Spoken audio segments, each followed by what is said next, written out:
রাজ্যের ত্রয়োদশতম বিধানসভা নির্বাচনের শেষ লগ্নে এসেই পড়ল। ৭টি বিধানসভা আসনের ভোট গ্রহণ প্রক্রিয়া শুরু হবে ১৬ই ফেব্রুয়ারি সকাল ৭টা থেকে। ভোট গ্রহণ চলবে বিকেল ৪টা পর্যন্ত। নির্দিষ্ট সময়ের মধ্যে ভোটাররা ভোট কেন্দ্রের চৌহদ্দির মধ্যে প্রবেশ করলে যত রাতে হোক তারা সবাই ভোট দিতে পারবেন। বুধবার সকাল থেকে ভোটকর্মীরা যার যার পোলিং স্টেশনের উদ্দেশ্যে রওনা হয়ে গেছেন। পশ্চিম ত্রিপুরা জেলার ভোটকর্মীরা বুধবার সকাল থেকে উমাকান্ত একাডেমির মিনি স্টেডিয়ামে এসে ভিড় করেন নিজ নিজ ভোট কেন্দ্রে যাওয়ার জন্য। সেখান থেকে তাদেরকে বাসে করে ভোট কেন্দ্রগুলোতে নিয়ে যাওয়া হয়। ভোটকর্মীরা সঠিক ব্যবস্থাপনায় উমাকান্ত একাডেমির মিনি স্টেডিয়াম থেকে ভোট কেন্দ্রে রওনা হতে পারছেন কিনা তা সরেজমিনে পর্যবেক্ষণ করলেন এদিন রাজ্যের মুখ্য নির্বাচন আধিকারিক কিরণ গীতে। বেশ কয়েকটি টিমের সাথে তিনি কথাবার্তা বলেছেন ভোট গ্রহণ প্রক্রিয়া সার্বিক ব্যবস্থাপনা নিয়ে। কারো কোনো অসুবিধা হচ্ছে কিনা সে ব্যাপারেও তিনি খোঁজখবর নিয়েছেন। পরে সাংবাদিকদের প্রশ্নের জবাবে তিনি জানান, গোটা রাজ্যে ৩০,৩37 পোলিং স্টেশনের মাধ্যমে এবার ভোট গ্রহণ প্রক্রিয়া সম্পূর্ণ করা হবে। প্রতিটি বুথে প্যারামিলিটারি স্টাফদের সঙ্গে পোলিং স্টাফরা যার যার বুথ কেন্দ্রে পৌঁছে যাবে। P-1 অর্থাৎ পোলিং ডে -1 পদ্ধতিতে এবারে পোলিং স্টাফদের ভোট গ্রহণ কেন্দ্রগুলিতে পাঠানো হচ্ছে। আগে P-2 বা P-3 সিস্টেমে ভোট গ্রহণ কেন্দ্রগুলিতে ভোটকর্মীদের পাঠানো হতো, যার কারণে সে সময় পোলিং স্টেশনে পৌঁছতে ভোটকর্মীদের 2 থেকে 3 দিন সময় লেগে যেত। কিন্তু এখন সেই অবস্থার পরিবর্তন হয়েছে। একদিনই ভোটকর্মীরা যার যার ভোট গ্রহণ কেন্দ্রে পৌঁছে যাচ্ছেন। উত্তর পূর্বাঞ্চলের রাজ্যগুলির মধ্যে ত্রিপুরায় পরিবর্তন যথেষ্ট তাৎপর্যপূর্ণ। কিরণ গীতে আরও বলেন, রাজ্যের সবগুলি ভোট গ্রহণ কেন্দ্র সড়কের পাশাপাশি, রাস্তা থেকে 300 মিটারের বেশি কাউকে হাঁটতে হবে না। দিব্যাঙ্গ এবং বয়স্ক নাগরিকদের জন্য প্রত্যেকটি ভোট গ্রহণ কেন্দ্রে র্যাম্প, রেলিং ইত্যাদি ব্যবস্থা থাকবে। সবার জন্য পানীয় জলের ব্যবস্থা করা থাকবে ভোট গ্রহণ কেন্দ্রগুলিতে। নির্দিষ্ট সময়ের পরেও যদি ভোট গ্রহণ করতে হয় তার জন্য বিদ্যুতের ব্যবস্থা করা হয়েছে প্রত্যেকটি ভোট গ্রহণ কেন্দ্রে। শহরে যে সমস্ত ভোট গ্রহণ কেন্দ্রে বড় লাইন হয় সেখানে রাতে ভোট গ্রহণ করতে বাধ্য হয় ভোটকর্মীরা। সেখানে সবার সুবিধার জন্য ফ্লাড লাইটের ব্যবস্থা করেছে নির্বাচন কমিশন। তাছাড়া ভোট গ্রহণ কেন্দ্রে শৌচালয়, বিশ্রামাগার ইত্যাদি ব্যবস্থা থাকবে। দিব্যাঙ্গ এবং বয়স্ক ভোটারদের জন্য আলাদা লাইন হবে। সার্বিকভাবে ভোট গ্রহণ প্রক্রিয়া সম্পূর্ণ করতে জিরো পোল ভায়োলেন্সের মতো 0% এরর অর্থাৎ জিরো রিপোল করতে আগ্রহী নির্বাচন কমিশন। এর জন্য সব ধরনের ব্যবস্থা করেছে নির্বাচন কমিশন। त्रिपुरा विधानसभा निर्वाचन जो 16 तारीख को होगा, जो हमारे 3,337 पोलिंग स्टेशन है, उसमें जो पोलिंग पार्टी और जो पैरामिलिट्री के स्टाफ जाते हैं वो आज रवाना हो रहे हैं। इसको P-1 बोलते हैं, मतलब पोलिंग डे -1। एक समय था जब त्रिपुरा में P-2, P-3 को भी पोलिंग पार्टियां जाती थी, मतलब उनको पोलिंग स्टेशन में पहुंचने तक 2 दिन 3 दिन लगते थे। लेकिन आज हम सभी पोलिंग पार्टियां P-1 में ही भेजते हैं। ये त्रिपुरा जैसे नॉर्थ ईस्ट के राज्य के लिए ये अपने आप में एक उपलब्धि है।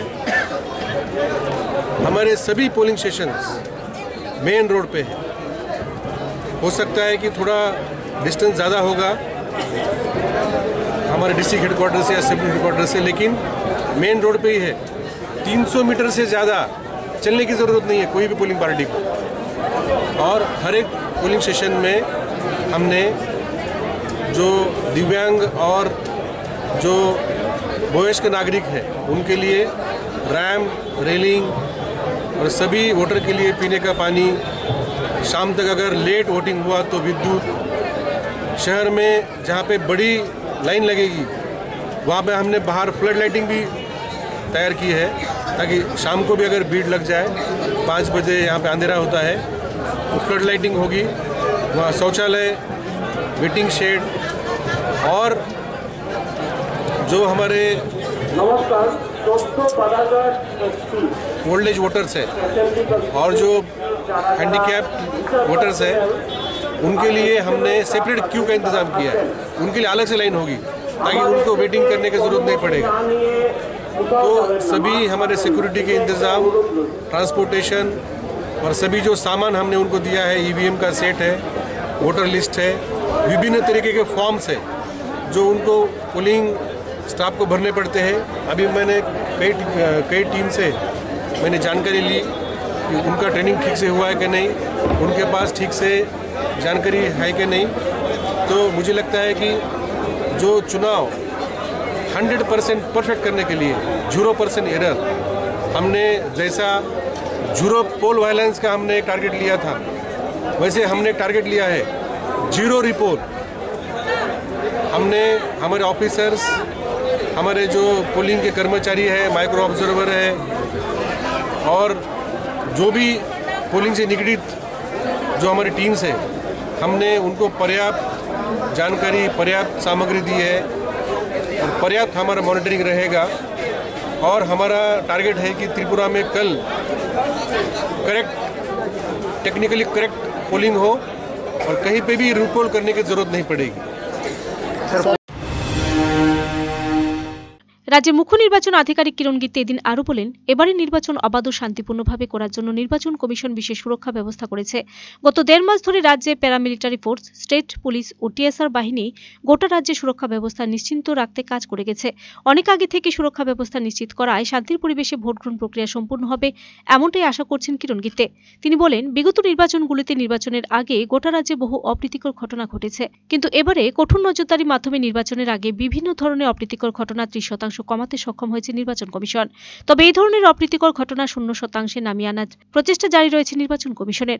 রাজনৈতিক দলগুলি সহ পুলিশ এবং নির্বাচনের কাজে যুক্ত সবার সহযোগিতাতে এই ধরনের অপ্রীতিকর ঘটনা অনেকাংশে এড়ানো সম্ভব হয়েছে।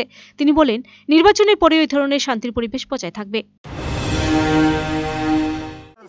सुरक्षित को लेकर, वोटर को सुरक्षित लेके पोलिंग स्टेशन के बाहर जो रोड है हम कोई सुरक्षित 1.5 महीना से हमारे राज्य में पैरामिलिट्री फोर्स, स्टेट पुलिस और टीएसआर काम कर रहा है। 1.5 महीने से हमने ये शांतिपूर्ण वातावरण बनाया है जो कि एक दिन में नहीं बनता है। और 1.5 महीने में हमने जिस तरीके से पिछले कई चुनावों में हमने देखा कि कितनी घटनाएं होती है, इससे देखा गया है कि इस साल के चुनाव में 1/3 30% तक हम नीचे ला पाए हैं। आपको याद है कि हमारा तो मकसद 0 है, हम इसको 0 तक लाएंगे। लेकिन मुझे इस बात का समाधान है कि सभी paramilitary forces, police, TSR officers, सभी पॉलिटिकल पार्टीज, कैंडिडेट, उनके जो कार्यकर्ता है, उन्होंने जिस तरीके से संयम दिखाया है, जिस तरीके से डिसिप्लिन दिखाई है, हम जिस प्रकार की हिंसा होती थी हम उसको 30% तक ले पाए हैं। मुझे उम्मीद है और पूरा विश्वास है कि आज की रात कर दिन भर का चुनाव और चुनाव के बाद भी कोई भी हिंसा नहीं होगी और सभी इलेक्शन कमीशन और हमारे जो सभी ऑफिसर कर्मचारी हैं उनका सहयोग करेंगे। सर मॉडल কিরণ গিত্তে বলেন, এবারে নির্বাচনে সম্পূর্ণ মহিলা পরিচালিত polling station, model polling station থাকছে।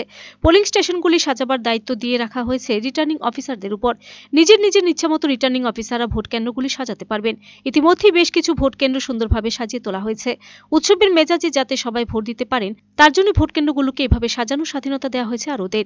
বিভিন্ন ভোট কেন্দ্রে ভোটারদের নির্বাচন কমিশনের পক্ষ থেকে স্বাগত জানাবার ব্যবস্থা করা হয়েছে।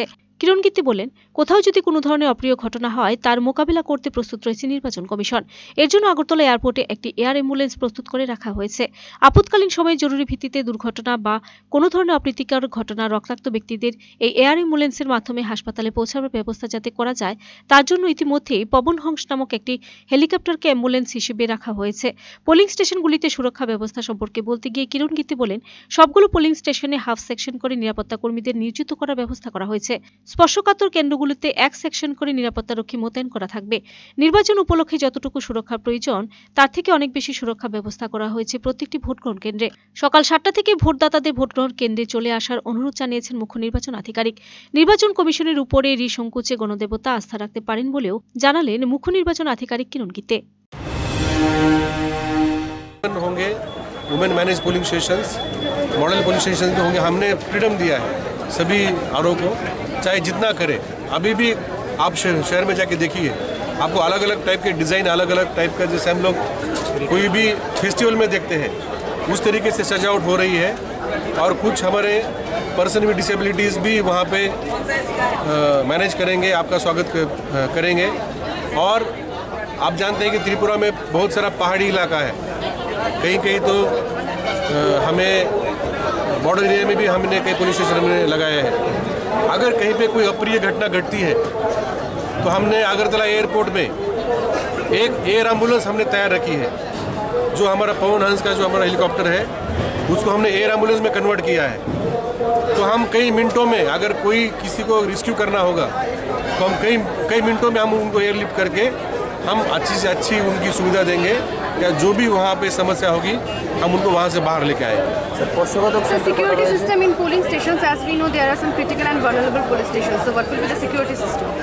हमने जो हमारे नॉर्मल पोलिंग स्टेशन में हाफ सेक्शन दिया है, और जहाँ पे हमें क्रिटिकल वल्नरेबल लगता है उसमें हमने एक सेक्शन दिया है। लेकिन जितना पर्याप्त सुरक्षा व्यवस्था चाहिए उससे कई गुना ज़्यादा हमने सुरक्षा व्यवस्था दी है। कि मेरा आपके माध्यम से त्रिपुरा के सभी मतदाताओं को अनुरोध है कि आप कल सुबह 7 बजे से शाम को 4 बजे तक बड़ी मात्रा में आप आइए और वोट दीजिए। आपको वोट के लिए पूरी हमने व्यवस्था की है, और इलेक्शन कमीशन जिस तरीके से पूरे देश में चुनाव करता है, ये इलेक्शन कमीशन का पूरे विश्व में एक नाम है। जिस तरीके से सुरक्षा, जिस तरीके से न्यूट्रल और प्रोफेशनल तरीके से चुनाव करते हैं, इलेक्शन कमीशन के ऊपर आस्था रख के आप आइए। आपकी सुरक्षा का और आपका वोट का सिक्रेसी है, वो सभी की जिम्मेदारी हमारी इलेक्शन मशीनरी लेगी, और जो त्रिपुरा एक नया रिकॉर्ड बना है और पूरे देश में सबसे ज़्यादा वोटिंग करने वाला राज्य बने, और सबसे ज़्यादा वाइब्रेंट डेमोक्रेसी हमारे स्टेट में है, इसका हमें गर्व हो। धन्यवाद। सर कल के video report search India TNN।